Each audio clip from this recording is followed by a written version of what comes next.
ॐ भगभवाय विद्महे मृत्युरूपाय धीमहि तन्नो शनिः प्रचोदयात्। हरे कृष्णा, श्री शिवाय नमस्तुभ्यं। प्रिय भक्तजनों, आप सभी का शिव भक्ति संसार में हार्दिक स्वागत है। आज हम इस वीडियो में श्रवण करेंगे भगवान शनिदेव की आरती। तो आइए भक्तजनों शुरू करते हैं। जय जय श्री शनिदेव भक्तन हितकारी, जय जय श्री शनिदेव भक्तन हितकारी। सूर्यपुत्र प्रभु छाया महतारी, जय जय श्री शनिदेव भक्तन हितकारी। सूर्यपुत्र प्रभु छाया महतारी, जय जय श्री शनिदेव। श्याम अंग वक्र दृष्टि चतुर्भुजाधारी, श्याम अंग वक्र दृष्टि चतुर्भुजाधारी। नीलांबर धारनाथ गज की स्वारी, जय जय श्री शनिदेव भक्तन हितकारी। सूर्यपुत्र प्रभु छाया महतारी, किरीट मुकुट शीश रजत दीपत है लिलारी। मुक्तन की माला गले शोभित बलिहारी, जय जय श्री शनिदेव भक्तन हितकारी। सूर्यपुत्र प्रभु छाया महतारी, जय जय श्री शनिदेव। मोदक मिष्टान पान चढ़त है सुपारी, लोहा तिल तेल उड़द महिषी अति प्यारी। जय जय श्री शनिदेव, जय जय श्री शनिदेव भक्तन हितकारी। सूर्यपुत्र प्रभु छाया महतारी, जय जय श्री शनिदेव। देव धनुष ऋषि मुनि सुमिरत नर नारी, सुमिरत नर नारी। विश्वनाथ धरत ध्यान शरण है तुम्हारी, विश्वनाथ धरत है ध्यान शरण है तुम्हारी। जय जय श्री शनिदेव भक्तन हितकारी। सूर्यपुत्र प्रभु छाया महतारी, जय जय श्री शनिदेव। बोलो श्री शनि भगवान की जय, सूर्यपुत्र की जय। शनि महाराज की शनि चालीसा का पाठ करेंगे। तो आप सभी भक्तजन बड़ी ही श्रद्धा से शनि महाराज का ध्यान करते हुए वीडियो को अंत तक देखिएगा। बोलिए श्री शनिदेव महाराज की जय। शनि महाराज का आशीर्वाद पाने के लिए शनि चालीसा का पाठ महत्वपूर्ण होता है। शनिदेव को प्रसन्न करने के लिए शनि चालीसा का पाठ किया जाता है। इससे करने से घर में सुख और समृद्धि आती है और साथ ही घर में धन की कमी नहीं होती है। सप्ताह के 7 दिन किसी न किसी देवी देवता को समर्पित होते हैं। समर्पित देवी देवता की पूजा करने से वो प्रसन्न होते हैं और हमारे ऊपर अपनी कृपा बनाए रखते हैं। शनिवार का दिन शनिदेव को समर्पित होता है। इस दिन भगवान शनिदेव की विधि विधान से पूजा करने से भक्तों की मनोकामनाएं पूर्ण होती हैं और जीवन की बाधाएं कम हो जाती हैं। शनिवार के दिन शनि चालीसा का पाठ करने से शनिदेव अति प्रसन्न होते हैं। व्यक्ति के मन में नकारात्मक विचार नहीं आते और सकारात्मकता का संचार होता है। तो आइए भक्तजनों अब करते हैं भगवान शनिदेव की शनि चालीसा का पाठ। दोहा। जय गणेश गिरजा सुमन, मंगल करण कृपाल। दीनन को दुख दूर करी, कीजय नाथ निहाल। जय जय श्री शनिदेव प्रभु, सुनहु विनय महाराज।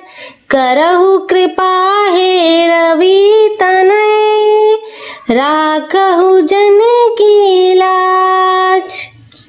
जयति जयति शनिदेव दयाला, करत सदा भक्तन प्रतिपाला।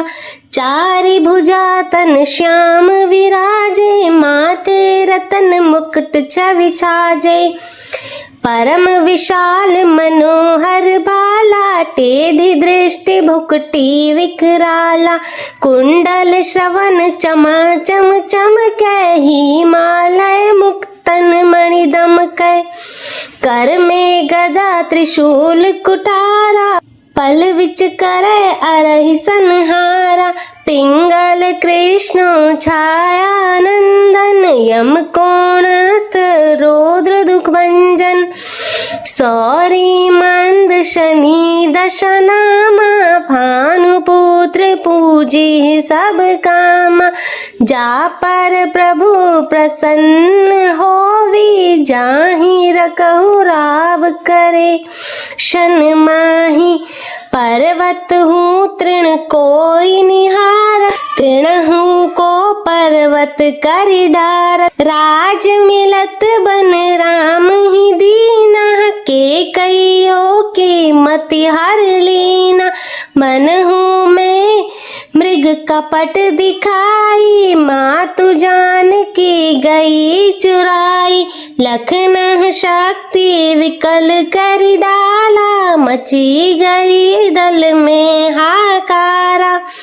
रावण की गति मति बढ़ाई, रामचंद्र सो बैर बढ़ाई। दियो कीट करि कंचन लंका, बजी बजरंग वीर की डंका।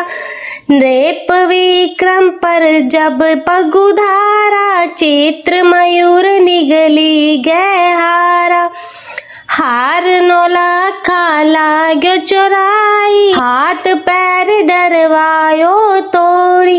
भारी दृष्टनि कृष्ट दिखायो, तेल ही घर को लू चलवाई। नए राग दीपक महकीनो, तब प्रसन्न प्रभु है सुख दीनो। हरिश्चंद्र हु नृप नारी बिकानी, आप ही भरे डोम घर पानी।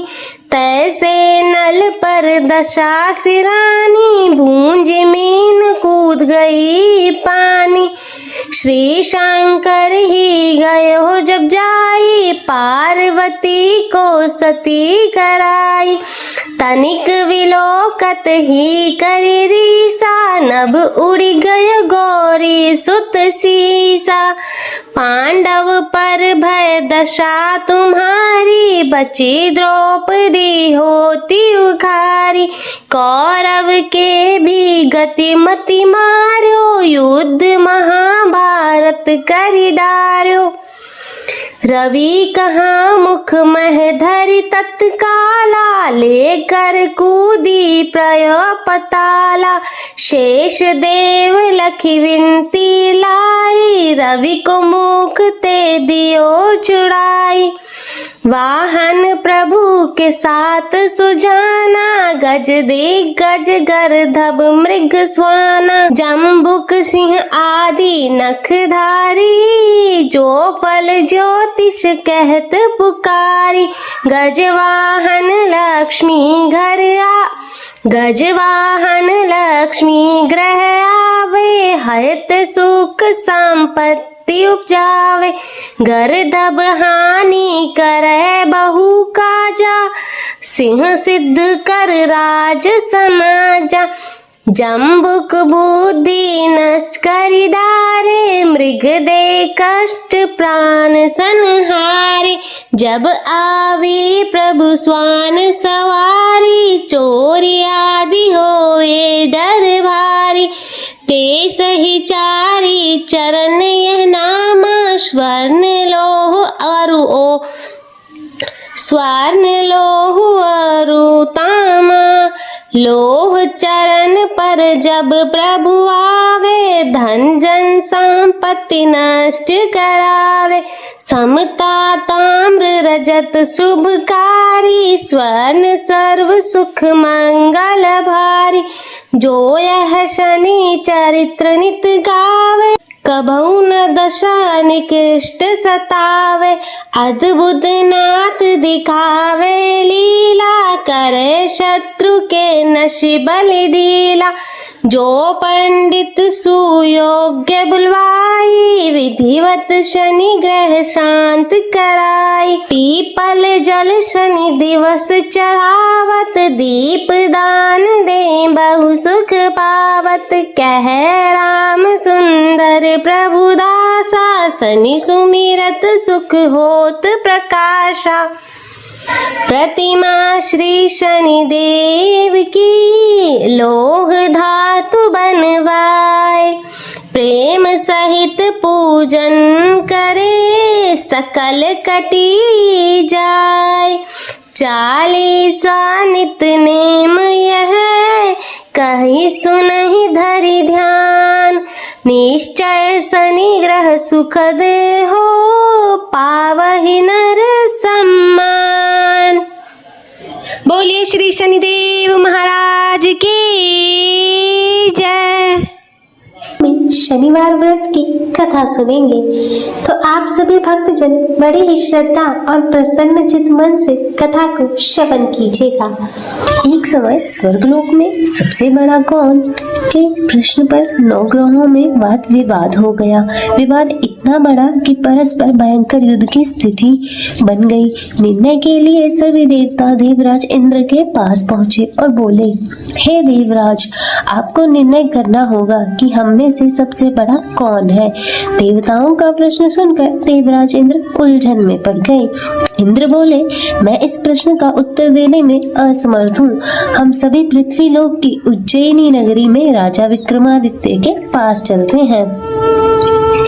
देवराज इंद्र सभी ग्रहों सहित उज्जैनी नगरी पहुंचे। महल में पहुंचकर जब देवताओं ने उनसे अपना प्रश्न पूछा तो राजा विक्रमादित्य ने भी कुछ देर के लिए परेशान हो उठे, क्योंकि सभी देवता अपनी अपनी शक्तियों के कारण महान थे।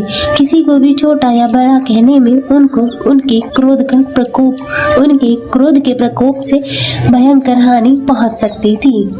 अचानक राजा विक्रमादित्य को एक उपाय सूझा और उन्होंने विभिन्न धातुओं स्वर्ण, रजत, कांसा, ताम्र, सीसा, रांगा, जस्ता, अभ्रक व लोहे के 9 आसन बनवाए। धातुओं के गुणों के अनुसार उन सभी आसन को एक दूसरे के पीछे रखवाकर उन्होंने देवताओं को अपने अपने सिंहासन पर बैठने को कहा। देवताओं के बैठने के बाद राजा विक्रमादित्य ने कहा, आपका निर्णय तो स्वयं हो गया। जो सबसे पहले सिंहासन पर विराजमान है वही सबसे बड़ा है। राजा विक्रमादित्य के निर्णय को सुनकर शनि देवता सबसे पीछे आसन पर बैठने के कारण अपने आप को छोटा जानकर क्रोधित होकर कहा, राजा विक्रमादित्य, तुमने मुझे सबसे पीछे बैठाकर मेरा अपमान किया है। तुम मेरी शक्तियों से परिचित नहीं हो। मैं तुम्हारा सर्वनाश कर दूंगा। शनि ने कहा, सूर्य एक राशि पर 1 महीने, चंद्रमा 2.25 दिन, मंगल 1.5 महीने, बुध और शुक्र 1 महीने, बृहस्पति 13 महीने रहते हैं। लेकिन मैं किसी राशि पर 7.5 वर्ष अर्थात 7.5 तक रहता हूँ। बड़े बड़े देवताओं को मैंने अपने प्रकोप से पीड़ित किया है। राम को 7.5 के कारण ही वन में जाकर रहना पड़ा और रावण को 7.5 के कारण ही युद्ध में मृत्यु का शिकार बनना पड़ा। राजा, अब तू भी मेरे प्रकोप से बच नहीं सकेगा। इसके बाद अन्य ग्रहों के देवता तो प्रसन्नता के साथ चले गए, परंतु शनिदेव बड़े क्रोध के साथ वहां से विदा हुए। राजा विक्रमादित्य पहले की तरह ही न्याय करते रहे। उनके राज्य में भी सभी स्त्री पुरुष आनंद से जीवन यापन कर रहे थे। कुछ दिन ऐसे ही बीत गए। उधर शनि देवता ने अपने अपमान को भूले नहीं थे। राजा विक्रमादित्य से बदला लेने के लिए शनिदेव ने एक दिन घोड़े के व्यापारी का रूप धारण किया और बहुत से घोड़ों के साथ उज्जैनी नगरी में जा पहुंचे। राजा विक्रमादित्य ने राज्य में किसी घोड़े के व्यापारी के आने का समाचार सुना तो अपने अश्वपाल को कुछ घोड़े खरीदने के लिए भेजा। घोड़े बहुत कीमती थे। अश्वपाल ने जब वापस लौटकर इस संबंध में बताया तो राजा विक्रमादित्य ने स्वयं आकर एक सुंदर व शक्तिशाली घोड़े को पसंद किया। घोड़े की चाल देखने के लिए राजा उस घोड़े पर सवार हो गए तो वह घोड़ा बिजली की गति से दौड़ पड़ा। तेजी से दौड़ता घोड़ा राजा को दूर एक जंगल में ले गया और फिर राजा को वहां गिराकर जंगल में कहीं गायब हो गया। राजा अपने नगर को लौटने के लिए जंगल में भटकने लगा, लेकिन उन्हें लौटने का कोई रास्ता नहीं मिला। राजा को भूख प्यास लग गई। अब बहुत घूमने के बाद उसे एक चरवाहा मिला। राजा ने उससे पानी मांगा। पानी पीकर राजा ने उस चरवाहे को अपनी अंगूठी दे दी। फिर उससे रास्ता पूछकर वह जंगल से निकलकर पास के नगर में पहुंचा। राजा ने एक सेठ की दुकान पर बैठकर बहुत देर तक आराम किया। उस सेठ ने राजा से बातचीत की तो राजा ने उसे बताया कि मैं उज्जैनी नगरी से आया हूँ। राजा के कुछ देर दुकान पर बैठने से सेठ जी की बहुत बिक्री हुई। सेठ जी ने राजा को बहुत भाग्यवान समझा और खुश होकर उसे अपने घर भोजन के लिए ले गए। सेठ के घर में सोने का एक हार खूंटी पर लटका हुआ था। राजा को उस कमरे में छोड़कर सेठ कुछ देर के लिए बाहर गया। तभी एक आश्चर्यजनक घटना घटी। राजा के देखते देखते सोने का हार उस खूंटी ने निगल ली। सेठ ने कमरे में लौटकर हार को गायब देखा तो चोरी का संदेह राजा पर ही किया, क्योंकि उस कमरे में राजा ही अकेला बैठा था। सेठ ने अपने नौकरों से कहा कि इस परदेसी को रस्सियों से बांधकर नगर के पास ले चलो। राजा विक्रमादित्य से हार के बारे में पूछा तो उसने बताया उसके देखते देखते खूंटी ने वह हार निगल लिया। इस पर राजा ने क्रोधित होकर चोरी करने के अपराध में विक्रमादित्य के हाथ पांव काटने का आदेश दे दिया। राजा विक्रमादित्य के हाथ पांव काटकर उसे नगर की सड़क पर छोड़ दिया गया। कुछ दिन बाद एक तेली उसे उठाकर अपने घर ले गया और उसे अपने कोलू पर बिठा दिया। राजा आवाज देकर बैलों को हाँकता। इस प्रकार तेली का बैल चलता रहता और राजा को भोजन मिलता रहा। शनि के प्रकोप की 7.5 पूरी होने पर वर्षा ऋतु प्रारंभ हुई। राजा विक्रमादित्य एक रात मेघ मल्हार गा रहा था कि तभी नगर के राजा की लड़की राजकुमारी मोहिनी रथ पर सवार उस तेली के घर के पास से गुजरी। उसने मेघ मल्हार सुना तो उसे बहुत अच्छा लगा और दासी को भेजकर गाने वाले को बुलाने के लिए कहा। दासी ने लौटकर राजकुमारी को अपंग राजा के बारे में सब कुछ बता दिया। राजकुमारी उसके मेघ मल्हार से बहुत मोहित हुई, अतः उसने सब कुछ जानकर भी अपंग राजा से विवाह करने का निश्चय लिया। राजकुमारी ने अपने माता पिता से जब यह बात की तो वे हैरान रह गए। रानी ने मोहिनी को समझाया, बेटी तेरे भाग्य में तो किसी राजा की रानी होना लिखा है, फिर तू उस अपंग से विवाह करके अपने पांव पर कुल्हाड़ी क्यों मार रही है। राजकुमारी ने अपनी जिद नहीं छोड़ी। अपनी जिद पूरी कराने के लिए उसने भोजन करना छोड़ दिया और प्राण त्याग देने का निश्चय कर लिया। राजा रानी को विवश होकर अपंग विक्रमादित्य से राजकुमारी का विवाह कराना पड़ा। विवाह कराने के बाद राजा विक्रमादित्य और राजकुमारी तेली के घर में रहने लगे। उसी रात स्वप्न में शनिदेव ने राजा से कहा, राजा तुमने मेरा प्रकोप देख लिया, मैंने तुम्हें अपने अपमान का दंड दिया है। राजा ने शनिदेव से क्षमा करने को कहा और प्रार्थना की, हे शनिदेव आपने जितना दुख मुझे दिया है अन्य किसी को ना दे। शनिदेव ने कुछ सोचकर कहा, राजा मैं तुम्हारी प्रार्थना स्वीकार करता हूँ। जो कोई स्त्री पुरुष मेरी पूजा करेगा, शनिवार को व्रत करेगा, मेरी व्रत कथा सुनेगा, उस पर मेरी अनुकंपा बनी रहेगी। प्रातःकाल राजा विक्रमादित्य की नींद खुली तो उसने अपने हाथ पांव देखकर राजा को बहुत खुशी हुई। उसने मन ही मन में शनिदेव को प्रणाम किया। राजकुमारी भी राजा के हाथ पांव सही सलामत देखकर आश्चर्य में डूब गई। तब राजा विक्रमादित्य ने अपना परिचय देते हुए शनिदेव के प्रकोप की सारी कहानी सुनाई। सेठ जी को जब इस बात का पता चला तो दौड़ता हुआ तेली के घर पहुंचा और राजा के चरणों में गिरकर क्षमा मांगने लगा। राजा ने उसे क्षमा कर दिया क्योंकि यह सब तो शनिदेव के प्रकोप के कारण हुआ था। सेठ राजा को अपने घर ले गया, उसे भोजन कराया। भोजन कराते समय वहाँ एक आश्चर्यजनक घटना घटी। सबके देखते देखते उस खूंटी ने हाथ उगल दिया। सेठ जी ने अपनी बेटी का विवाह भी राजा के साथ कर दिया और बहुत से स्वर्ण आभूषण, धन आदि देकर राजा को विदा कर दिया। राजा विक्रमादित्य राजकुमारी मोहिनी और सेठ जी की बेटी के साथ उज्जैनी पहुंचे तो नगरवासियों ने हर्ष के साथ उनका स्वागत किया। अगले दिन जब राजकुमार राजा विक्रमादित्य ने पूरे राज्य में घोषणा कराई कि शनिदेव सब देवों में सबसे श्रेष्ठ है, प्रत्येक स्त्री पुरुष को शनिवार को उनका व्रत करे और व्रत कथा सुने। राजा विक्रमादित्य की घोषणा से शनिदेव बहुत प्रसन्न हुए। शनिवार का व्रत करने वाले और व्रत कथा सुनने के कारण सभी लोगों की मनोकामनाएं शनिदेव की अनुकंपा से पूरी होने लगी और सभी लोग आनंद पूर्वक रहने लगे। ओम नमो भगवते वासुदेवाय नमः। हरे कृष्ण। श्री शिवाय नमस्तुभ्यम।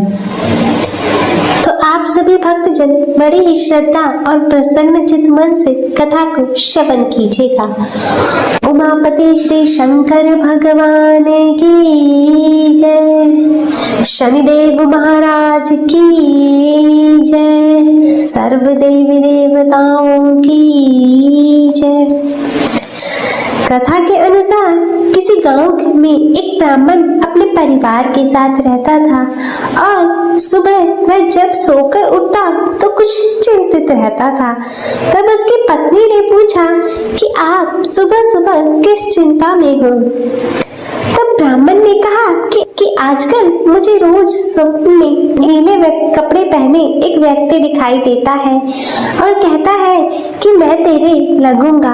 और तब यह सुनकर उसकी पत्नी बोली, यह तो शनिदेव है और आप पर शनि की दशा लगने वाली है। अब वह सपने में आए तो उनसे कहना कि लग जाओ, लेकिन सवा पहर से ज्यादा की हाँ मत भरना। और अगले दिन फिर ब्राह्मण को रात में वही स्वप्न आया तो ब्राह्मण बोला, लग जाओ। तब शनिदेव ने कहा, ब्राह्मण मैं तेरे 7.5 साल के लिए लगूंगा। तो वह ब्राह्मण बोला, नहीं महाराज, यह तो मुझसे सहन नहीं होगा। फिर शनिदेव बोले, ठीक है तो मैं 5.5 साल के लिए लगूंगा। तब इस पर भी ब्राह्मण बोला, नहीं महाराज, यह भी नहीं। फिर शनिदेव बोले, 2.5 वर्ष। तो ब्राह्मण बोला, महाराज यह तो नहीं झेला जाएगा। फिर ऐसा करते करते शनिदेव बोले कि सवा प्रहर के लिए तुझे मेरी दशा सहनी ही होगी। और तब उस पर ब्राह्मण ने हाँ कर दी और सुबह उठकर ब्राह्मण ने अपनी पत्नी को सारी बातें बताई और बोला, मुझे सवा प्रहर की दशा लग गई है, तू मुझे सोने के 2 टक्के दे दे। मैं जंगल में चला जाता हूँ और वहाँ बैठकर पूजा पाठ करूँगा और पूरा समय होने पर वापस आ जाऊँगा।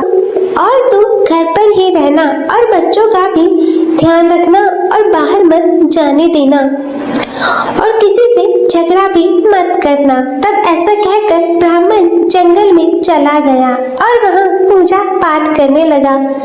फिर 1 प्रहर बीत गया। तब ब्राह्मण ने सोचा कि 1 प्रहर तो बीत ही गया है, थोड़ी सी देर है, यह तो रास्ते में ही कट जाएगी। तब ऐसा सोचकर वह ब्राह्मण घर की ओर चल पड़ा, परंतु शनि की दशा से कौन बच सकता है। और तब शनिदेव ने रास्ते में मतीरे लगा दिए। फिर ब्राह्मण ने सोचा 2-4 मतीरे बच्चों के लिए ले चलता हूँ। और ब्राह्मण ने माली को आवाज लगाई, परंतु माली नहीं आया। तो ब्राह्मण ने एक सोने का टका वहाँ रखकर 2 मतीरे तोड़ लिए और अपने थैले में रखकर आगे चल दिया। फिर शनिदेव राजा के सैनिक का रूप धरकर आए और बोले कि यह तेरे थैले में क्या है। तब ब्राह्मण बोला, मैं मतीरे तोड़कर लाया हूँ। वे बोले, थैला खोलकर हमें दिखाओ। और फिर जैसे ही थैले में देखा तो मतीरों की जगह राजा के बेटे का सर दिखाया। तो वह ब्राह्मण को पकड़कर राजा के पास ले गई और कहा, इसने आपके दोनों पुत्रों को के सिर है। तब यह सुनकर राजा के होश उड़ गए और तब राजा बोला कि इस ब्राह्मण को फांसी पर लटका दो। और जब ब्राह्मण को फांसी दी जाने लगी तो ब्राह्मण बोला, मैं अपना पूजा पाठ कर लूं, फिर मुझे फांसी पर लटका देना, यह मेरी आखिरी इच्छा है। तो राजा बोला, ठीक है। और ब्राह्मण की दशा का जो थोड़ा समय बचा था वह पूजा पाठ करने में पूरा हो गया। और तब उधर राजा के दोनों लड़के शिकार खेलकर वापस आ गए और उन्हें देखते ही राजा हैरान हो गया और उसने सोचा कि यह क्या मेरे बेटे तो जिंदा है। तब राजा ने ब्राह्मण की फांसी रुकवा दी और राजा बोला, तूने यह क्या किया? तो ब्राह्मण बोला, महाराज कोई जादू या टोना नहीं किया है, मुझ पर तो शनि की दशा लगी थी और उसी का परिणाम है यह जो भी सब हुआ। तब राजा ने पूछा, दशा लगने पर क्या उपाय करना चाहिए? तब ब्राह्मण बोला, यदि राजा के शनि की दशा लगे तो पति का दान करना चाहिए और किसी सेठ या साहूकार के लगे तो ताले घड़े का दान करना चाहिए और साधारण गृहस्थ को लगे तो काले कुत्ते को तेल से चुपड़ी रोटी खिला दे, पीपल में जल दे और कथा कहानी करे। इससे और फिर इसके प्रभाव से इसके बाद राजा ने ब्राह्मण को छोड़ दिया और जैसे ही ब्राह्मण घर पहुंचा तो उसकी पत्नी ने पूछा, पहले क्या लाए हो? तो ब्राह्मण बोला, मतीरे लाया हूँ बच्चों के लिए। तब पत्नी ने थैला खोलकर देखा तो मतीरों की जगह धन हो गया था। तो पत्नी ने पूछा, इतना धन कहाँ से लाए हो? आपको तो शनि की दशा लगी थी। तब ब्राह्मण बोला, जब दशा लगी तो मतीरे की जगह सिर करवा दिए, फांसी पर चढ़वाने की तैयारी हो गई और उतरी तो मतीरों की जगह धन कर दिया। हे शनि महाराज, जैसी हालत ब्राह्मण की शनि की दशा लगते हुए करी वैसी किसी की मत करना और जैसी दशा शनि उतरते समय करी वैसी कृपा सब पर करना। सभी प्रेम से बोले श्री शनिदेव महाराज की जय। ओम भगभवाय विद्महे मृत्युरूपाय धीमहि तन्नो शनिः प्रचोदयात्। श्रवण करेंगे भगवान शनिदेव की आरती। तो आइए भक्तजनों शुरू करते हैं। जय जय श्री शनिदेव भक्तन हितकारी, जय जय श्री शनिदेव भक्तन हितकारी, सूर्यपुत्र प्रभु छाया महतारी, जय जय श्री शनिदेव भक्तन हितकारी, सूर्यपुत्र प्रभु छाया महतारी, जय जय श्री शनिदेव। श्याम अंग वक्र दृष्टि चतुर्भुजाधारी, श्याम अंग वक्र दृष्टि चतुर्भुजाधारी, नीलांबर धारनाथ गज की स्वारी, जय जय श्री शनिदेव भक्तन हितकारी, सूर्यपुत्र प्रभु छाया महतारी, किरीट मुकुट शीश रजत दीपत है लिलारी, मुक्तन की माला गले शोभित बलिहारी, जय जय श्री शनिदेव भक्तन हितकारी, सूर्यपुत्र प्रभु छाया महतारी, जय जय श्री शनिदेव। मोदक मिष्ठान पान चढ़त है सुपारी, लोहा तिल तेल उड़द महिषी अति प्यारी, जय जय श्री शनिदेव, जय जय श्री शनिदेव भक्तन हितकारी, सूर्यपुत्र प्रभु छाया महतारी, जय जय श्री शनिदेव। देव धनुज ऋषि मुनि सुमिरत नर नारी, विश्वनाथ धरत ध्यान शरण है तुम्हारी, विश्वनाथ धरत है ध्यान शरण है तुम्हारी, जय जय श्री शनिदेव भक्तन हितकारी, सूर्यपुत्र प्रभु छाया महतारी। जय जय श्री शनिदेव, बोलो श्री शनि भगवान की जय, सूर्यपुत्र की जय। प्रिय भक्तजनों, मैं आशा करती हूँ कि आप सभी को यह कथा पसंद आई होगी। वीडियो अच्छी लगी हो तो इसे लाइक करें, ज्यादा से ज्यादा शेयर करें और कमेंट में शनिदेव महाराज की जय लिखना ना भूलें और चैनल को सब्सक्राइब कर नोटिफिकेशन बेल को जरूर ऑन करें। हर हर महादेव। ओम नमः शिवाय।